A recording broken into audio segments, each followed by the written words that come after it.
So let's do a quick recap here of what Donald Trump just said so you can get a quick bottom line. And then, of course, there's an AMD event today. We'll cover that as well. So first thing, Donald Trump spends a lot of time at the start of this yapping about how Powell needs to be fired, and he doesn't understand why people don't want him to be fired, but he won't fire him. He won't fire him, even though the United States would save so much money. He argues that the United States would save $300 billion for every 1 percentage point that Jerome Powell lowered interest rates. And so if I divide that by 1 percentage point, it creates a very, very a large number in terms of money that he's talking about. Trillions and trillions of dollars. I think he's basically applying that math to the entire U.S. deficit, but only portions of our deficit have to be refinanced over and over again here. But anyway, then he talks about if he lowered them 2%, we'd save $600 billion in interest. All right, anyway. He complains a little bit about how Europe has done 10 rate cuts and we've done none, although in fairness, Germany's probably already in recession and GDP growth is substantially lower in Europe than it is here. And of course, here we're now on a delayed path with rate cuts because of uncertainty regarding tariffs, which of course, that's where Donald Trump gives us sort of this first little reveal into his meeting with Powell, where he's like, hey man, like, all right, you're worried about inflation, but the latest reports show no inflation. What gives? Now, of course, this is a very important thing to remember. Of course, we can point to low inflation now because we're talking about April and May data, which is in an environment where not only do we still have plenty of inventory built up from before the tariff drama, but also we had a very uncertain market in April, which led to less spending by consumers and businesses, leading generally to depressed inflation. Some say we might have actually been in deflation had it not been for the tariffs. But we look at, obviously, inventory buildup can lead to delays in the increase of inflation, as well as the lack of pricing power by corporations. So at the same time, this was an event not to talk about inflation or just Powell, but it was an opportunity to sign 3 different resolutions on the California electric vehicle mandate. So it's worth touching on those a little bit here. The state of California basically got carve-outs that enabled California to have stricter emission standards than the EPA sets. So not only do you have emission standards, but you also have what was known as the EV mandate. Mind you, this is very different from the EV tax credits that electric vehicles are getting, like Tesla's, the $7,500 credits. Those are part of the Big Beautiful Bill, where as part of the Big Beautiful Bill, we expect the $7,500 tax credit, along with tax credits for batteries, wind, and also some manufacturing credits to be revoked through the Big Beautiful Bill. That's very different from these resolutions that Donald Trump signed today. Basically, the resolutions Trump is signing today were voted on in the House and Senate. Democrats, about 35 Democrats actually supported the removal of these. And basically, this is a way of Donald Trump trying to say, hey, these carve-outs that we gave California from EPA rules to allow California, because of their smog issues or whatever, to have stricter standards than the rest of the country are being granted and had been granted over the last few years, especially under the Biden administration. However, under Trump now, we are signing resolutions revoking those carve-outs. So some of the things that would impact would be emission standards for vehicles, as well as the minimum quota to have a certain percentage of hybrid vehicle sales every year, as well as potentially a 100% of EV or 100% of all cars being sold in 2035 being either EV or hybrid. This is a pretty large lift, basically killing solely internal combustion engine vehicles by 2035 in California.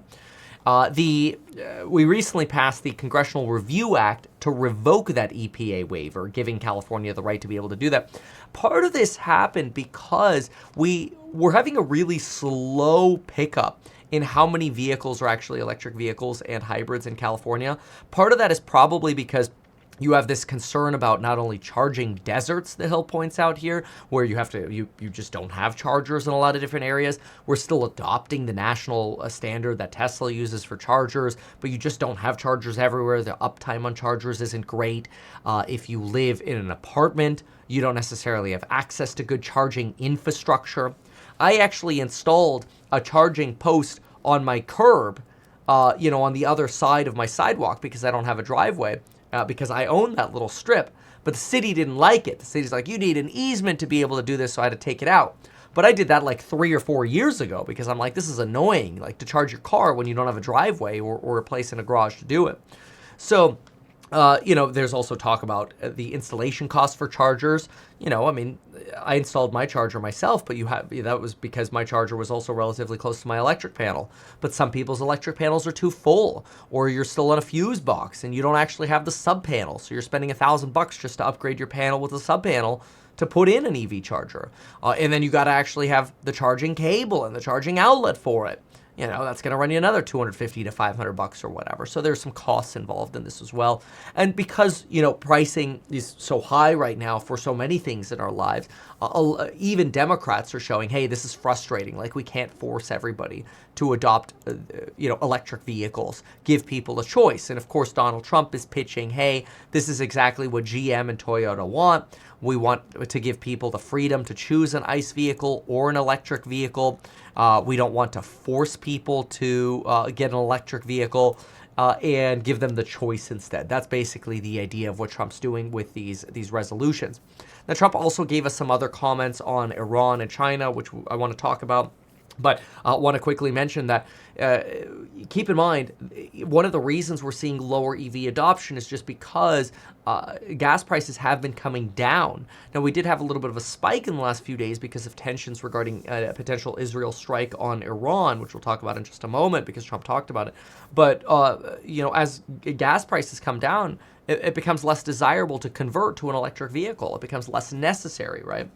So these are things to keep in mind as well. And now for a message from our sponsor, Public.com. Folks, Public is a place where serious investors can build wealth. And I'll tell you, if you're like me, you might not realize how much the Public.com app has expanded. I mean, we're not talking just stocks anymore. We're talking stocks. We're talking bonds. We're talking options, crypto, exchange traded funds. And let me tell you, nobody knows about ETFs, but okay, we won't go that direction, but it's all in one app, especially since now they also have their high yield cash accounts or access to different funds that give you high yields as well, which, me, I'm personally of the mindset that, it could be a good idea to have a little bit of a rainy day fund sitting on the sidelines earning some cash before J-Pow takes those good yields away. So Public.com makes this easy.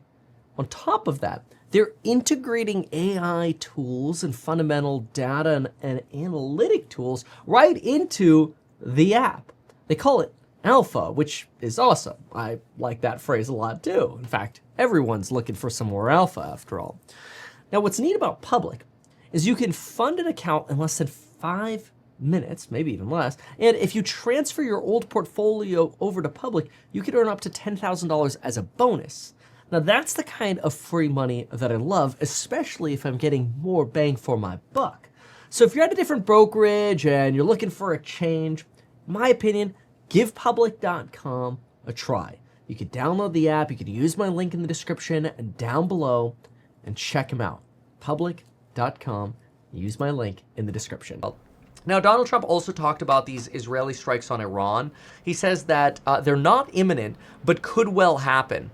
Now, something that's unique to know about that is Donald Trump and sort of this evacuation of dependence of active duty members in our bases in the Middle East, I think is really more art of the deal Trump, where it's kind of like, let's make it seem like we're ready to strike Iran and let's start evacuating some children and wives and family members or whatever from military members in the Middle East.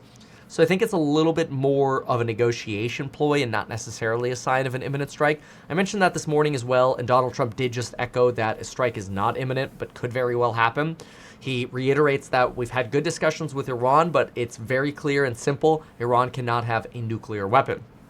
Donald Trump also talks about how he's in favor of letting Chinese students stay here to get educated. And of course, you have to watch people for espionage. In January, it's worth remembering if you didn't hear about this case, but in January, we heard that a former Federal Reserve advisor was arrested for passing trade secrets to the Chinese. And this advisor worked in international finance between 2010 and 2021.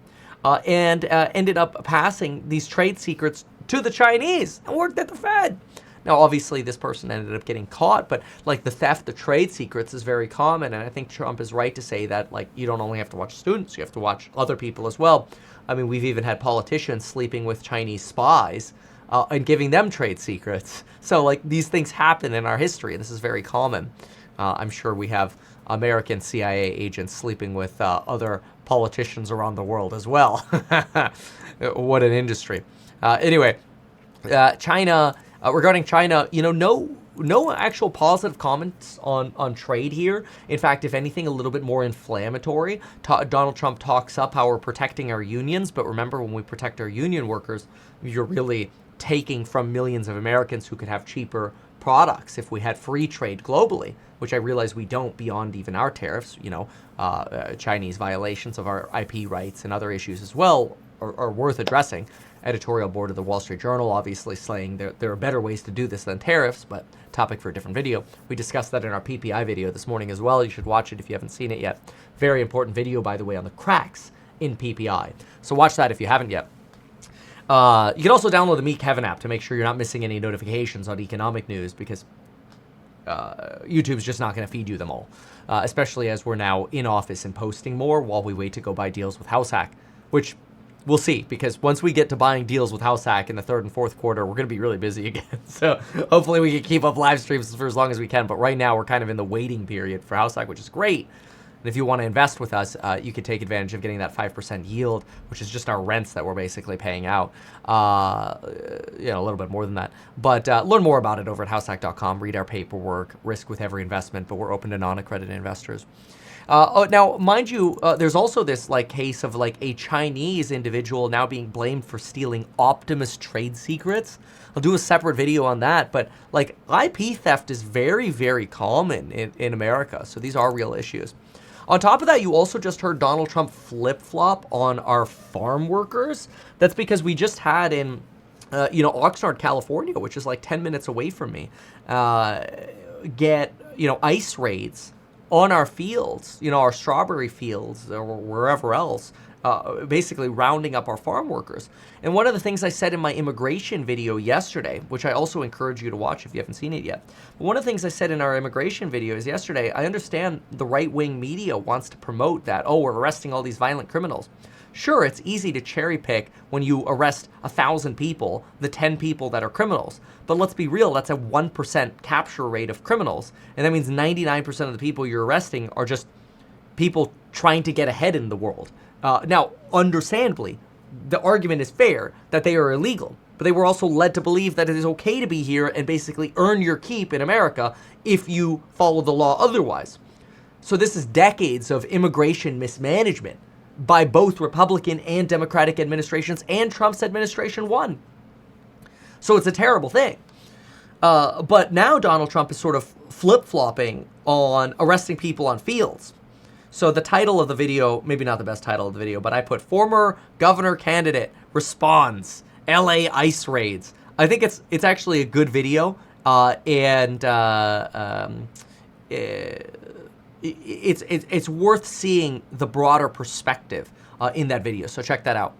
Now, the Trump U-turn is really him saying, hey, we can't throw out all the good people, because if we throw out all the good people, even though they're illegal, our farmers don't have workers, and then the criminals end up going to work there. That's what he just said in his press conference. And in his Truth Social post, which I can go ahead and pull up here on screen in just a moment, but he says, our great farmers and people in the hotel and leisure business who also employ, dishwashers or housekeepers or whatever, they're getting raided and kind of screwed, basically. Says our great farmers and people in the hotel and leisure business have been stating that our very aggressive policy on immigration is taking very good long-time workers away from them, with these jobs being almost impossible to replace. See, this is where there's this constant argument of people oh, well, Americans should just take the job. Okay, really? You want to go be the housekeeper at the local Holiday Inn? This is Donald Trump actually U-turning, realizing, crap, maybe we're going a little too far, arresting just hardworking people. Yes, they might be undocumented, but they're trying to get ahead. And we would probably do the same if we were in the situation, right? Anyway, this is Trump U-turning. It's him U-turning. These are his words. In many cases, the criminals allowed into our country by the very stupid Biden open borders policy are applying for those jobs. This is not good. We must protect our farmers, but get the criminals out of the USA. Changes are coming. This is good. I actually applaud Donald Trump for this walk back because it's very logical. As I said in my immigration video yesterday, get criminals out. There is no Republican and there is no Democrat that says, oh yeah, keep all the criminals. There we go. Nobody says that, right? Like, everybody's a fan of get the criminals out. There's no question of that. However, like, get hardworking people out, you know, in jobs that Americans don't want to take, you know, that's where the debate is. 50% of people say, we'll just pay more, and then Americans will want to take the job. All right, you want to pay twice the cost for a hotel stay? You want to pay 3 times as much for a bucket of strawberries? Clamshell, I guess we call them.